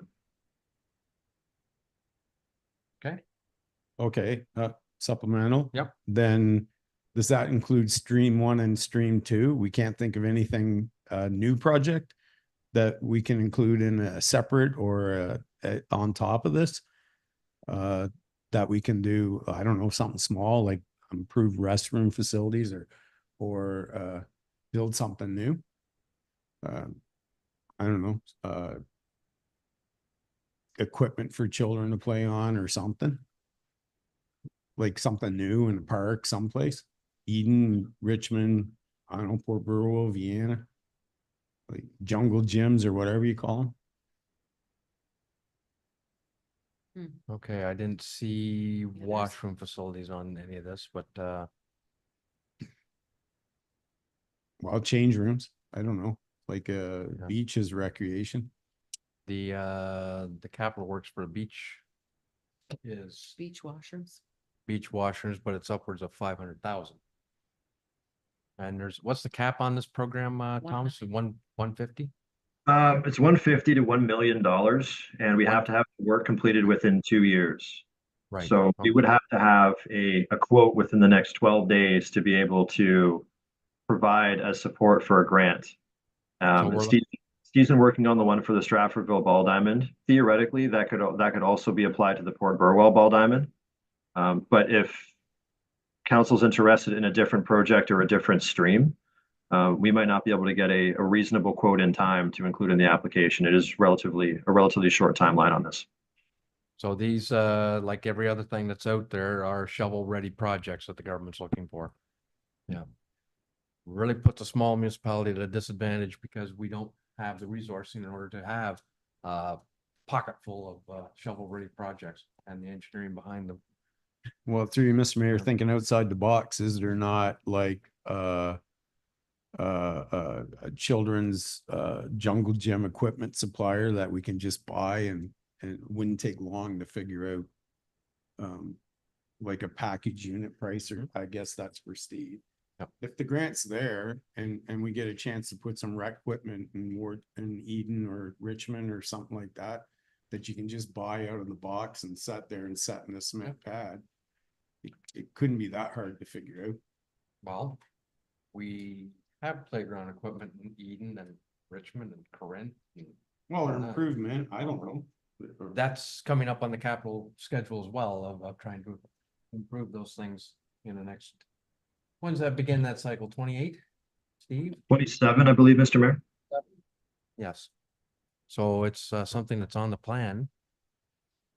I understand the notion of why they're targeting this particular facility. It's something that, as I say, was de-scoped out. This is an opportunity to bring it back in.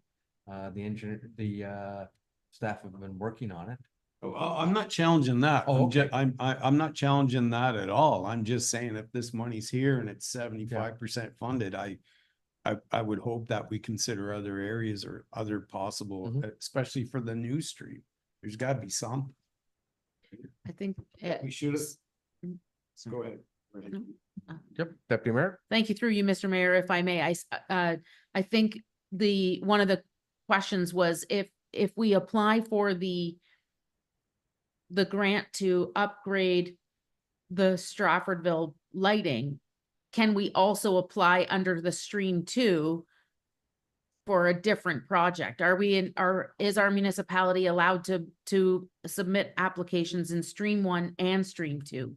Or is We it just one? We can apply to both streams. We can apply multiple to one stream. And I don't think I don't think there's anything in our capital budget that's specific to new recreation in one location. And remember, this is the minimum for a project is really $300,000 here because they're going to be allocating to us. Well, minimum of the project is 150. Any pavilion is less than that. Any specific playground upgrades are generally going to be less than that. And Steve has it on his list for the new year to start engaging vendors about what exactly is needed for a number of these different playgrounds. We just haven't had time to do that yet. So it would be very difficult for us to make a grant under Stream 2 for a new playground without having an idea of what's needed, what the accessibility regs are, what's required of a new playground. And where are we going to put it? We could put it in Eden, but we don't have that in the capital budget. That would be a new project, which means it has to have new supports since we're only going to get 50 or 70% funding. Right. Okay. Additional questions? No, I don't know when this opened up and maybe we should have some plans in the future so that we're ready to take, some kind of blue sky list or something so that we're ready for that when the next round of grants or something comes out. Okay. Thomas, this was an initiative announced in the 2024 provincial budget. Is there any indication from officials that this may be an annual allocation or just a one-time hit? One-time wonder. I don't have information on either side of that coin. I'm not sure. I'm sure we'll see some other funding as the election periods for both the federal government and provincial government come up, but I'm not sure what those programs will entail. All right. No, thank you for that. But I think there was a valid comment there that we want to always be thinking ahead for different projects and get that exploration going or investigation going. I realize that staff are pretty limited on time and what they can, but still, I think I appreciate the comments, Councilor Emerson. Be thinking outside the box of what we can do and what may Well, I come have an along. idea for you. We can talk about it another time. Yep. Okay. Any other questions for staff on this? Any additional comments from staff? Nope. Okay. All right, then we have a proposed motion that reads a report CAO 4424 regarding the Community Sport and Recreation Infrastructure Fund support for application. Lighting upgrade for the Stratfordville Ball Diamond we received for information. And the Council of the Corporation Municipality of Bayham is supportive of an application being made to the Community Sport and Recreation Infrastructure Fund to upgrade the lighting at the Stratfordville Ball Diamond. Do we have a mover or seconder for this? Councilor Emerson and Deputy Mayor Weisler, all in favor for this. And that is carried. Thank you. Thanks for that, Thomas. Section 14, the bylaws, we have 5. Bylaw number 24061, a bylaw to authorize the execution of amending transfer payment agreement between His Majesty the King in Right of Ontario and the Corporation Municipality of Bayham for the Investing in Canada Infrastructure Program, Culture Rec Stream, the SCC expansion. Bylaw number 2024-062, bylaw to provide for drainage works in the municipality of Bayham and the county of Elgin, known as the North Street Drain. Bylaw number 2024-063, being a bylaw to adopt official plan amendment number 38. Bylaw number 2024-064 being a bylaw to authorize the execution of an agreement between the corporation and municipality of Bayham and PK Construction for the Marine Museum washroom upgrades. Bylaw number Z 792-2024 being a bylaw to amend bylaw number Z 456-2003 as amended, municipality of Bayham, Snow Street. Any questions regarding the bylaws? Through you, Mr. Mayor, can Yep. we separate the ICIP one out and make it a separate motion? Because I obviously know how I feel from the last council meeting, and it best if you deferred it, or if I have to second the motion under protest, then I probably don't want to support it. Okay. Megan, you have a comment on that? There's a mover to separate, but Sure, I was just going to comment from what Thomas just indicated for that grant application. Just if we don't pass this tonight, then we won't be able to submit the grant application. good point, because it's the 29th when it's due. Well, Okay. then I need a separate motion, because if you need me to second it, I can't vote for it. That's what I'm saying. I don't want to go on record as supporting the bylaw or anything, so. Gotcha. I'm working my, okay, let's go through the first bit. Okay. So I there's a know it's procedural. procedure, right? yeah, and I'm working. And on I it. don't want to ruin the procedure, the good governance thing, but yeah, No, you're absolutely right, but it's been moved to separate the bylaws, in other words, bylaw number 2024-061 from the consideration of the rest. You're willing to second that, Deputy Mayor? That's fine. Okay. All in favor? All right, that's carried. So let's deal with bylaws 2024-06 through to and 063, 064, and Z 792-2024 being read a first, second, and third time and finally passed. Mover and seconder for those. Councillor Emerson, Deputy Mayor Weisler, all in favor.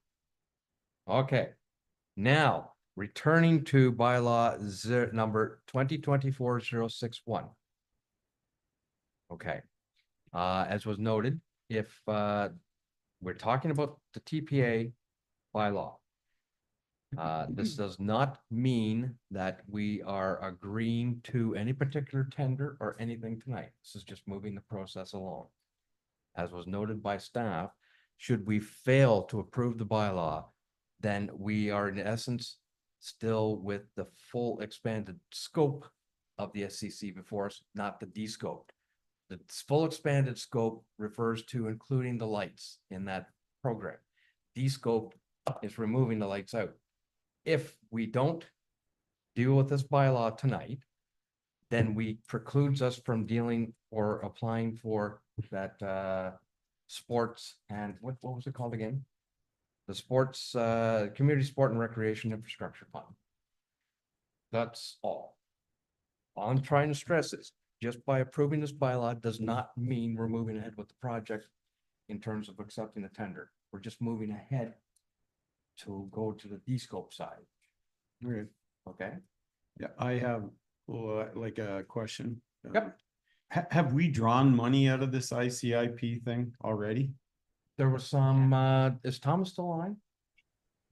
Yes, Thomas, There. Approximately 110,000 has gone into design so far through the RFP that we awarded to A-Link back in 2021. So yes, we have, and we're in the process of recouping some of that. It just seems weird that we haven't approved it, but we're drawing money from it. Like that, it seems like a cart before the horse thing. I don't. this is from the original full program, was it not, Thomas?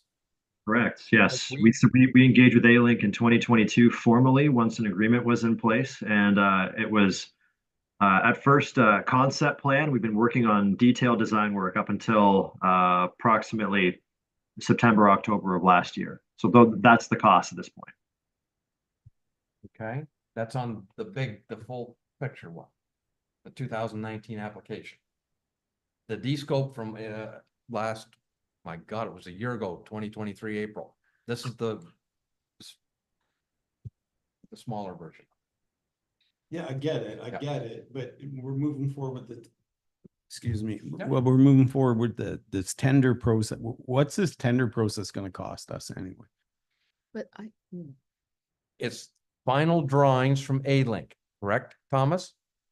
Yes, we need the detailed designs to include in the tender package. Part of the RFP was contract administration, so we do pay them to administer the contract to put the tender documents out there that will also advertise off of our website.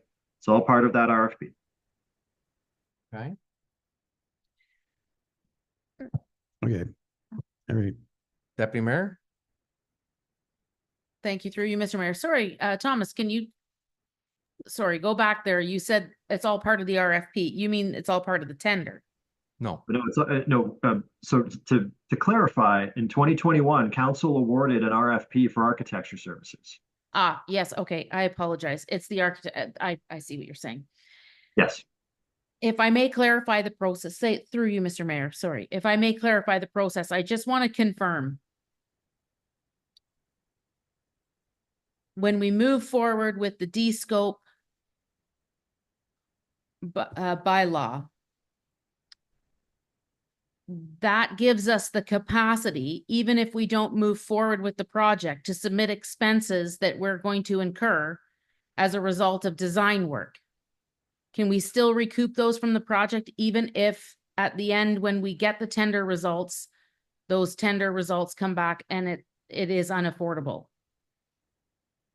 If the tender results come back and it's unaffordable and council decides to walk away from the project, then one of the implications is that any monies that we have paid out and then been recouped through the program may have to be remitted to ISIP, because the program and the grant money is awarded under the assumption that the project will be completed.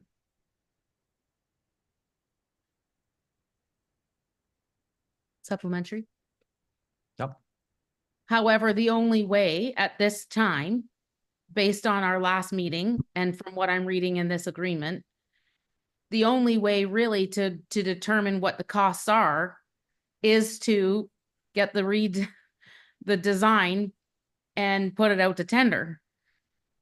Yes, at this point in time, yes, that is the next. So we and have to incur the cost, basically. So basically we spent 100,000 already. How much more is it gonna cost to find out that it's quite possibly unaffordable? That we will have to pay back if we decide. So it's gonna cost us a couple $100,000 to find out that we don't want to do it and we have to pay that money back. Like it's kind of like there's a dagger. I think there's a Greek fable hanging over our heads here right now. Possibly, if you want to see it that way. So how much does it cost to prepare this tender then on top of the 100,000 we already spent? On top of the approximately 110,000 we've incurred so far, and that's to get us through the concept stage and through 50% detailed design work.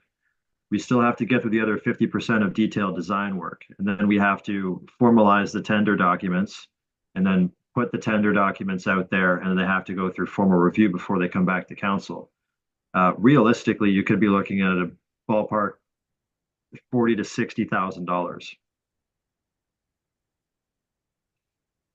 Okay.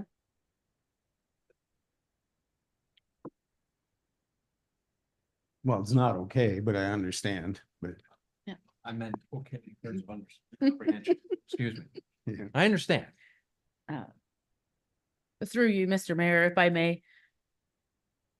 Is there any chance that ISIP would not try and recoup some of those costs that we've already submitted? I'm just curious as to whether that, if we provide reasonable explanation as to why. I suppose there's a chance, but realistically speaking, I wouldn't bank on it. Okay. No, thank you.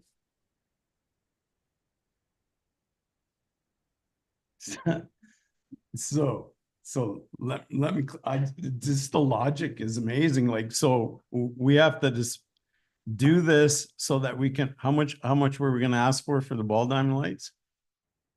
It's a 250 program and it's. So we're gonna 7%. spend 160 to save the 250 program on a project that we might say no and have to give the money back. So Possibly. we won't gain anything if we say no and pay for the ball lights. We might as well just go buy ball lights. I'll get 1,000 used cell phones and tape them up there or something. I don't know. Like, Okay. Okay. but you know what? It almost like honestly, it sounds like this is like I hate to be conspiratorial, but let's apply for this grant. And by the way, we have to apply by November the 29th, so you can't defer this tonight. So we're gonna take a risk on a couple $100,000 on 150,000 for extra 100,000 on ball lights. That's what you're asking. Like somebody's asking for anyway. It's like, holy smokes, man. So then we're gonna get browbeat when a tender comes back and say, hey, we already spent like this much money. We're gonna have to pay that back, and that's on you, right? If we don't accept the grant. Like, I'm sorry. It's like, I'm not sorry, but I see what's coming, right? So.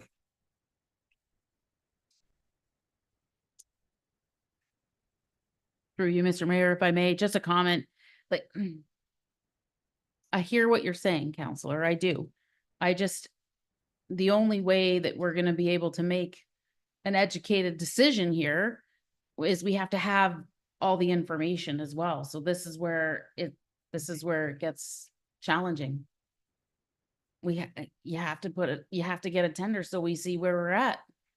We couldn't get a straight answer last council meeting, so we don't know. Excuse me? Please clarify that. No, how many times was I told that we don't have a crystal ball? If we don't have a crystal ball, like, how do we know what the costs are? They're saying we're thinking 30% overage, but we're not sure, and we don't know. Like, All right. this doesn't help us to make an educated decision. Okay, that's different from what you were implying, though. Can't get a straight answer. It's suggestive of deceitfulness. There was no deceitfulness here. I'm It not was simply a suggesting. case that we have incomplete information.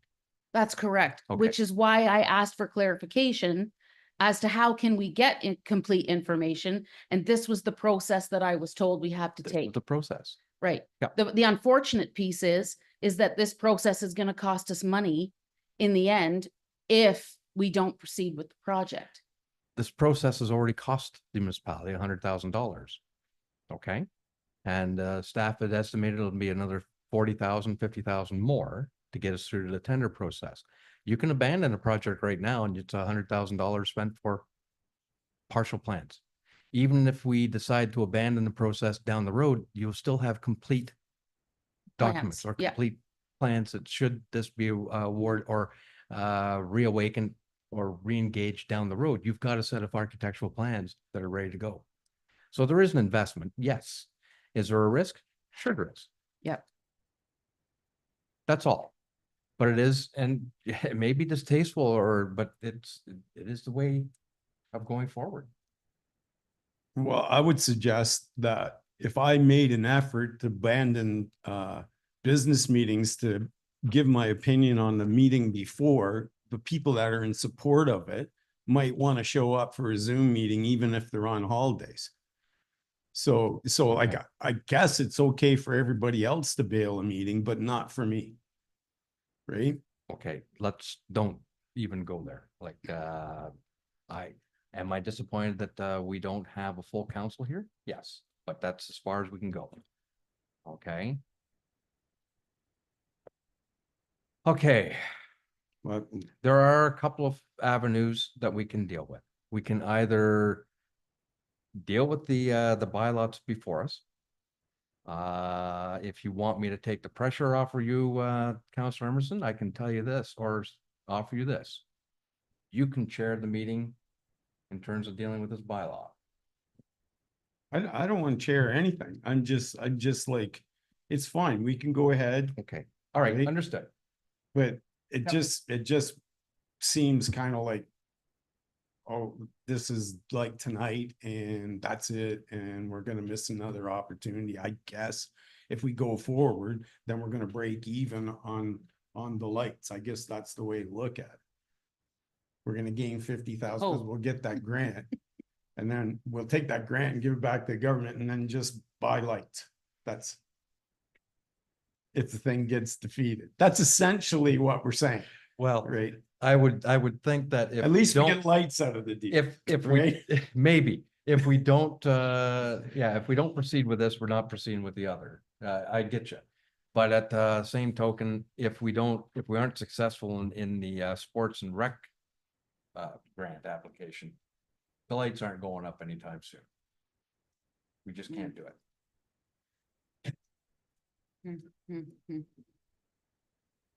Are we ready? Yeah. Megan, have you got that separated motion, please? That bylaw number 2024-061 be read a first, second, and third time and finally passed. I do need a mover and seconder for this. Deputy Mayor Weiser. Counselor Armstrong. I understand. All in favor? Okay. You're gonna own it's that carried. one, not me. Fair enough. It's moving it forward. Oh, okay, we have a further one, bylaw number 2024-062 be read first and second time. That's the North Street drainage. Moved by Counselor. Excuse me, Deputy Mayor Weiser, second by Counselor Emerson, all in favor. That's carried. Okay. Brings us to other business. We'll be moving into an in-camera session. That council do now rise to enter into an in-camera session at 9:08 PM. To discuss a confidential item regarding labor relations, employee negotiations for compensation. Item B, confidential item regarding advice that is subject to the solicitor-client privilege, including communications necessary for that purpose, procurement. And item C, confidential item regarding personal matters about an identifiable individual, labor relations, employee negotiations, human resources. Mover and seconder, please. Deputy Mayor and Counselor Emerson will second. All in favor? That is carried. We are now in camera and our slight recess. Short recess.